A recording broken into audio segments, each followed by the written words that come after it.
নমস্কার। আশা করি আপনারা সবাই ভালো আছেন। ইউটিউবের খোলা হাওয়া চ্যানেলে আপনাদের সবাইকে স্বাগত।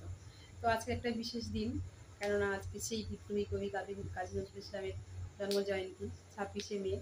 আর এই সময় স্কুল কলেজ ছুটি থাকে, তাই বিশেষভাবে পালন করাও যায় না, কারণ এই সময় তো গ্রীষ্মাবকাশ আর স্টুডেন্টরাও স্কুলে যেতে পারে না। তো বিভিন্ন ফাংশানে হয় হয়তো অনুষ্ঠান বিভিন্ন জায়গাতে। তো আমার কবির প্রতি সশ্রদ্ধ প্রণাম। আর কবির যে জীবনী আপনারা সবাই হয়তো জানেন, মানে যারা পড়েছে, খুব কষ্টকর। আমাদের যে সামান্য যে কষ্টতে আমরা ভেঙে পড়ি, মুচড়ে পড়ি, সে তো কিছুই নয়। কবির জীবনীর যে সমাপ্তি, মানে লাস্ট যে পরিণতি হয়েছিল, সেটা তো খুব মর্মান্তিক। সেই ছোটোবেলায় পড়া, মোরা একই বৃন্তে দুটি কুসুম, হিন্দু মুসলমান, মুসলিম তার নয়ন মণি, হিন্দু তাহার প্রাণ।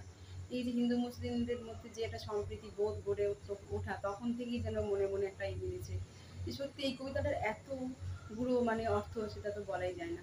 তারপরে তো বিভিন্ন ক্লাসে বিভিন্ন কবিতা, গল্প, গান পড়েছি আমরা। তার তো নানান গান, নানান কবিতা, সে তো আমাদের মনকে ছুঁয়ে যায়। তিনি মুসলিম হয়েও কত শ্যামা সঙ্গীত যে গিয়েছেন, সে তো বলার নয়।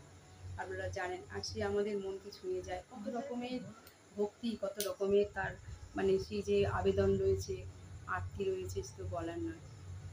তো কবির প্রতি আমার ছিল আজকের এইটুকু বলা।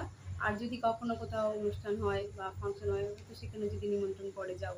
স্কুলে এই সময়টা ছুটি থাকে, তো তাই বিশেষভাবে পালন করা হয় না। তো আজকে একটু মনে হলো যে একটু আমার কথাটা পৌঁছে দিই বা আমার ভিডিওর মাধ্যমে, সেটাই আমার, আর কিছু নয়। তো ভিডিওটা এখানেই শেষ করছি। যদি ভালো লাগে থাকে প্লিজ লাইক, কমেন্ট ও সাবস্ক্রাইব করবেন।